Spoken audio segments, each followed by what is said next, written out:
Bonjour, j'espère que vous allez bien.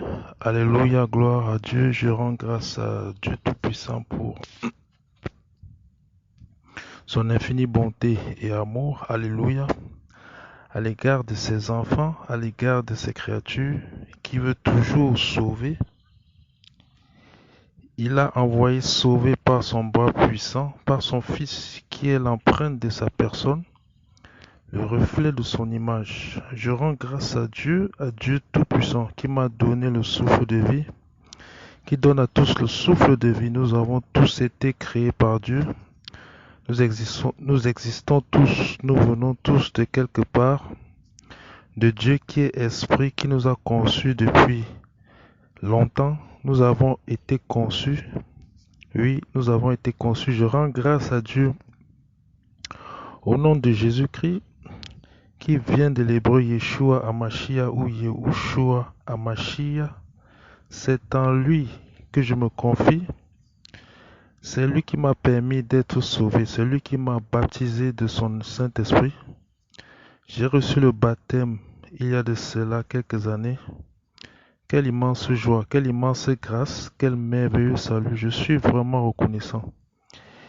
Et il m'a sorti de toutes mes situations, du vide intérieur de l'homme. Tout homme a un espace en lui qui doit être consacré à Dieu. C'est ainsi qu'il nous a créés pour que nous l'adorions, nous le suivions, pour que nous soyons avec lui à ses côtés comme c'était le cas dans le jardin. C'est pour le servir que nous avons été créés, pour l'adorer, pour le louer, pour que nous puissions exploiter tout ce qu'il y a sur la terre et en tirer profit, le faire fructifier et même y prendre plaisir. Mais l'homme aurait dû rester dans l'obéissance et la fidélité à son Dieu.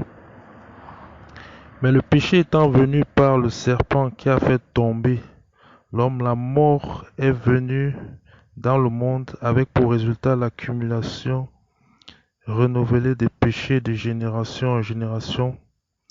Après la désobéissance, ensuite le meurtre, cet héritage qui nous fait atteindre un niveau encore inégalé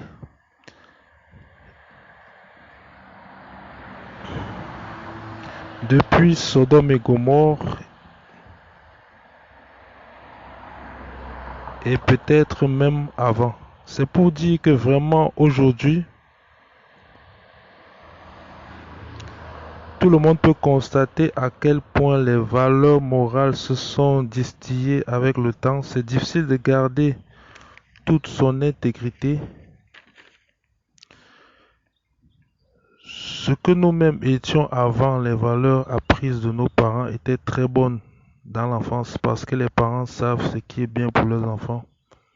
L'amour pour leurs enfants que Dieu a mis en eux est transmis sur ses enfants. Toute bonne chose, toute bonne valeur, tout bon arbre qui porte du bon fruit, tel que le partage, l'amour, faire le bien et non le mal, ne pas rendre le mal. Toutes ces choses, tout le monde admet qu'elles soient bien, mais au fur et à mesure, le mal prend de l'espace du terrain. La nature humaine a été pervertie par ce péché qui nous mène à la ruine. La cupidité, l'un des péchés qui caractérise beaucoup d'hommes, et particulièrement les plus puissants. C'est par leur cupidité qu'ils parviennent à faire de grandes choses, mais c'est aussi à cause de cette cupidité qu'ils mènent le reste des peuples à la ruine.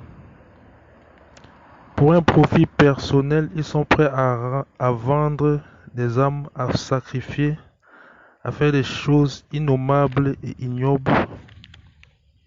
Et je ne pense pas être dans l'erreur en disant que 90% de l'économie mondiale est contrôlée par une poignée de sociétés. Ils ont tout pouvoir et veulent tellement s'enrichir qu'ils se sont endurcis dans leur cupidité qui est devenue seconde nature. Les péchés des ancêtres ont un impact sur les générations futures. On peut voir un défaut d'un parent, on peut l'observer sur sa progéniture, de même que des qualités ou des caractères. Et ce sont les enfants qui payent les conséquences. Car la malédiction survient sur les enfants, les familles qui détiennent le monde ont continué à alimenter à travers les générations ces caractères cupides et meurtriers, ce qui leur a permis de rester dans leur position actuelle. On peut les comparer, on peut comparer cet esprit à l'esprit antichrist qui doit venir et revenir jusqu'à atteindre son niveau maximal. C'est cet esprit qui est à l'origine de beaucoup de choses dans le monde, telles que le fonctionnement de la médecine, par exemple, socialement et économiquement parlant, dans la structure de la société. La médecine est un pan important, une profession, un élément des plus importants dans la société, une industrie avec en arrière-plan la bourse, la capitalisation financière, des espérances de profit énormes qui en font un business.